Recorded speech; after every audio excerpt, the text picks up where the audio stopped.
Hello, welcome back to the Royal Treatment YouTube. I'm so excited. Aubrey, your friendly RN turned hairstylist here, curl specialist, natural hair, all the things beauty. I'm excited to bring a video that is going to lighten the mood a little bit around in these internet streets. If you know what I mean, if you know, you know. One of the things that I wanted to do different for Mishka, that's her right here. Here she is. I wanted to give her a little pizzazz because I was getting bored, as most hairstylists do. And I looked high and low to find a colorist, and actually one of color. A Black woman, African American, that can not just do color, but is known for coloring. She is a colorist. And that means she's an expert in the field. And I can do color, but I am by no means a colorist. That means they are doing color all day long. Now, why would I be comfortable going to someone that is not an African American to do my color? Well, number one, I worked in a salon for 4 years. I was the only cookie in there. I observed them doing the color and the cutting all day long. I was exposed to the things that they knew. And I knew that taking care of the hair, especially when they're blonding day in and day out, they knew how to keep that hair on the head. And so, no, I don't have a problem with another woman that is not Black doing my hair. In fact, I encourage it because I believe it helps us to cross boundaries and perceptions that are a lot of times not their true reality. And in fact, they are curious. They want to learn and to be exposed to the opportunities if we allow them to. Now, when I was looking, of course, all the Black colorists were booked or they were out of state. They were unreachable. And the advantages of the Caucasian or white colors is that they're more plentiful. Okay. So when I found this one, of course, I read all the reviews. They had a 4.9, which was excellent. And they were in a location that I could do some other things if I wanted to after I got my hair done. If she did the thing. Yeah, no. If she did her thing. So as you can see, Mishka, she's giving. I am happy with the end result. It got a little squirrely, I will say that, when she added the glaze, which is to give the final result, because I was like, this is giving Dennis Rodman. And she was like, oh, I got you. I know exactly what to do. So join me on this vlog, this first time attempt to vlog and experience, because I want you all to know that you have options when it comes to coloring your hair and that you don't have to be stuck in a box of service providers when it comes to that.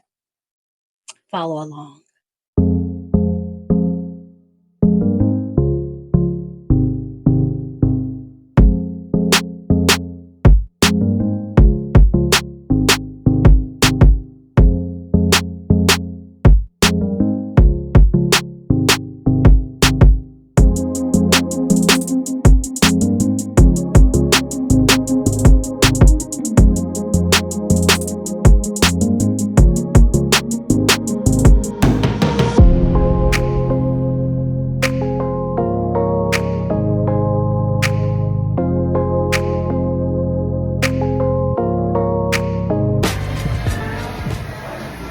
I'm not going live, I'm actually just filming. So this is the assistant. Is conditioner. Yeah, I was I felt a little bit of conditioner. Yeah, I didn't want you to have to work too hard, so it's an easy rinse out conditioner. I didn't want to just come with any other styling products on my hair. That's perfect. And that's great. Yeah. Because then I can also see like what your hair naturally does just with the conditioner in there. It's perfect. how do you feel about the color that you have right now? Like, are you wanting to kind of maintain this, or you want to change it? I definitely want to change it. I want something rich, very vibrant, but in the copper family, but I have a whole Pinterest of what color I don't want. Because I think that's Honestly, more effective for stylists. So helpful. So helpful. Yes. I love these, but I also love the please don't do this to me. Those are helpful too. So yes, absolutely. So I'll go ahead and show you what I'm looking for, and then we can go from there. that sounds good. Okay. Natural shades. I'm a huge fan of highlight because your hair lifts a little bit more evenly. Even though highlights are stronger, they're not quite as aggressive as like a traditional lightener or bleach. And also when you're going that shade, even though we do need to lift your natural, we only need to budget a couple of shades. You know, we don't have to push it to the far end of that spectrum, and sometimes lightener can do that. Especially when it's right on your scalp, the heat from your head can just make it shoot up. So I don't want to overlift your hair at all. So I think highlight is the good way to go. I think and then so we can too. gloss it with a nice beautiful. So I want to keep it. It's more of it's a richer tone than auburn, but it's not loud. Yes, I want it to stay rich. That's the thing, but I didn't know if you what that would look like volume wise, 30 to 40-ish. I don't know. I'm not going to sit here and dictate your process. My goal is to not have the hair compromised. That's why I made sure that I involved the K18 mask. I saw you went ahead with the K18, which is perfect. Yes, and of course, just making sure that the moisture stays in the hair, so the cuticles are able to lay down and that way you have a nice curl. And it doesn't just get fuzzy on you, And we have Orabic products, and so what I like about them is that they are very moisture and treatment focused, and so we'll do the K18 after we brighten your hair, but before we put our final color on there, and then we'll finish you with Orabic's shampoo and conditioner that's focused towards moisture and control for curls. Just helps give it a nice shape and helps just replenish all that moisture. That way we can keep your curls nice and happy and just keep it nice and supple as it grows out, because your hair needs to remain flexible. So once it gets dry and brittle, that's when you get breakage and Exactly. it's just not shiny. So how much experience have you had dealing with natural hair? I've actually had quite a bit. That's very interesting. Tell me how. I know. Well, so it started when I was in hair school. I had a lot of girlfriends who have natural hair, and so they kind of would show me some tricks. You know, I've got it's very fine, and I have like 2 bends in it, but my hair's mostly straight, you know.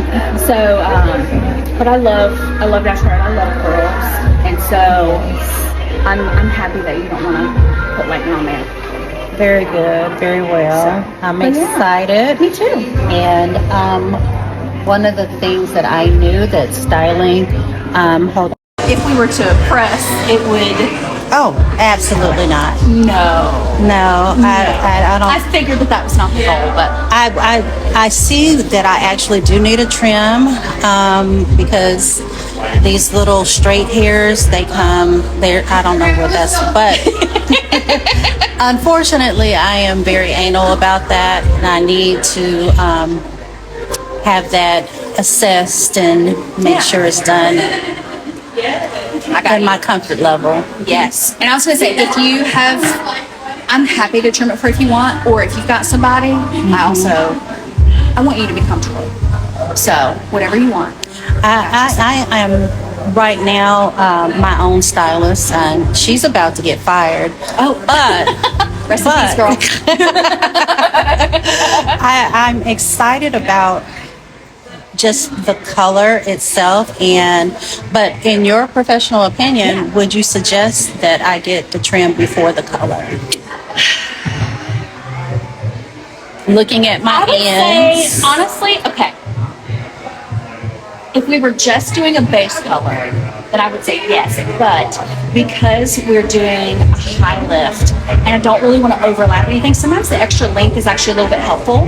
So I can kind of pull things apart, like keep it separated to apply that color without risking getting it on your ends, if I can help it. So it's my preference. There might be times in the future where I cut it first, but I think for today specifically, because of where your length is right now, I think it'll be easier to keep that color only on your new growth if we keep a little length on it for now. And I know that you're growing out anyway, so you're not wanting to like cut a whole lot, but it'll also be nice to kind of see how your curls behave after the color. And so then, you know, if you have any, I've also been pulling at it, which is not No, I think the satin cap that I wear at night, the weave of it, I think it pulls the strands. This is just my own observation that I've been looking at since I've been short hair natural again. Wearing that and the friction of it pulls those strands out that you see. And I came from straight barbering. So I've grown out from like several barber cuts, and you know, a barber cut, the clippers do what? Yeah, they just cut straight lines. That's it. And they also, depending on how sharp the blade is, sometimes that can cause some little rough edges too. So they split the hair, in my opinion. They can. Yeah, for sure. Especially if they're blade, because it's very common for those blades to dull, and people just don't realize it. It really depends on how attentive people are to their tools. So, but you want to think that everybody stays on top of it. Well, blending effect is what most barber tools are for. They blend the hair, and so in order to blend the hair, you have to kind of give it that feathered, diffuse it a little bit. And so this is all hair that has been diffused, plus color. Plus color. So what we'll do is we'll do your color, and we'll probably diffuse it dry, and then we'll kind of see the little guys that we may have afterwards, and we can kind of trim those up a bit if you want. We'll see what that color goes. We can make the color the test drive. Okay. But I'm happy to trim for you more. So whatever you need. All right. We'll see how it goes. Yeah, that's okay. We'll see. Do you have any other questions or anything before we get started? You saw what I liked. You saw what I didn't like. Yes. And so long as we land somewhere in between, I think you get it. I do. I feel like I do. I feel good about it. I'm excited. I do too. So I'm excited. And so we're going to see how this turns out, you guys. You know, I told you I was walking on the edge, on the wild side. Mishka is out here in the streets. I love it. So I'll tune back in as we continue the process, you guys. Yes. Beautiful. And I'm going to steal everything.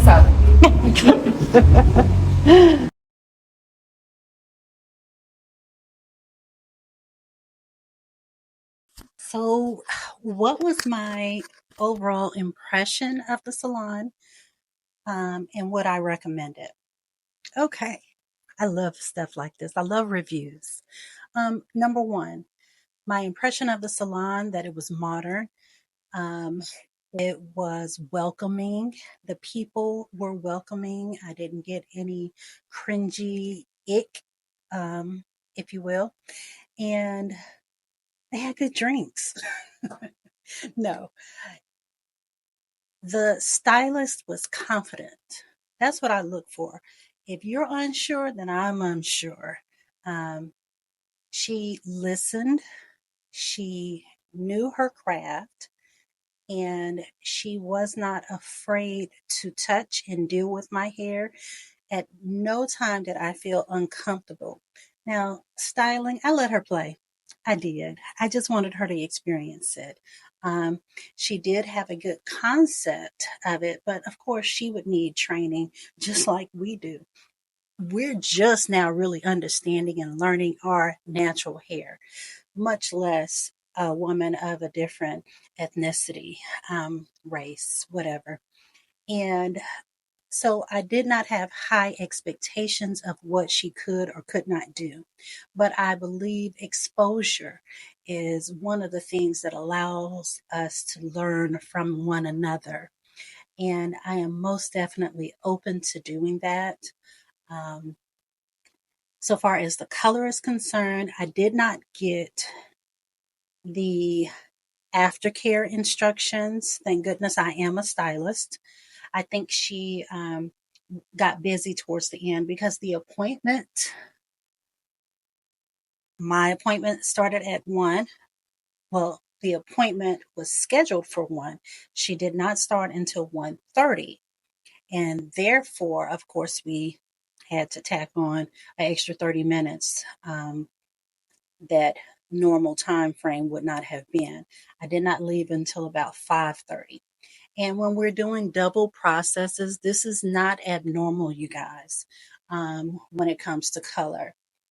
I think that she listened to the point of understanding, not just listen to respond.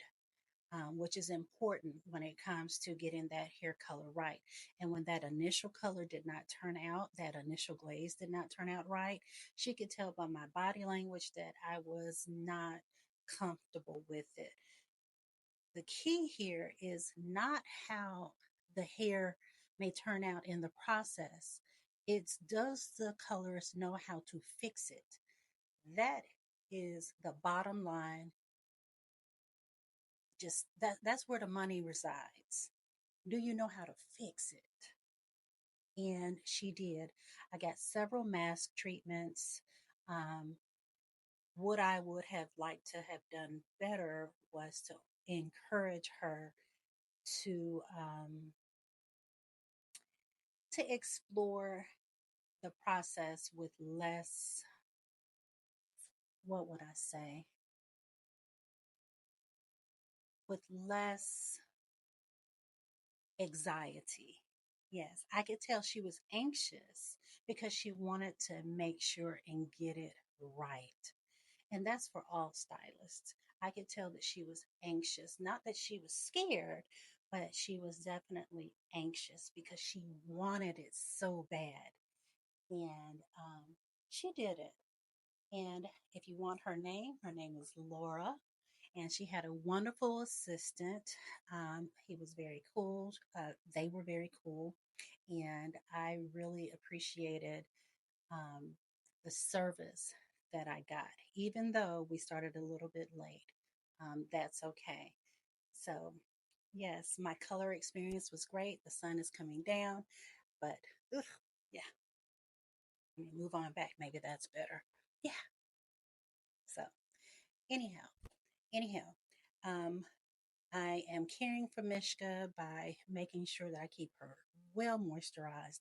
I am not concerned about having definition right now. Right now, I'm concerned about making sure that she gets all the moisture, all the love that she needs, the hydration and the moisture. And so I'm taking good care of her. I am co-washing midweek because sometimes I like to refresh. So I'm not going to re-shampoo the hair in a 7 day period. There's no need for that. So I will use a co-wash, and it's simple, it's effective. It rehydrates the hair. It gives the hair a little bit more of the lipids from the conditioners to help seal those cuticles, because that's the concern when you have high lift color, is keeping those cuticles down. I do need a trim, so that's the next journey. So I hope you enjoyed this. And if you have any questions, you have any experiences going to a Caucasian salon, um, please drop them in the comments. I don't want us to feel that we have to just experience hair as we know it. I think we should step out of the box more, and to do things that perhaps we are uncomfortable with. Have a good one.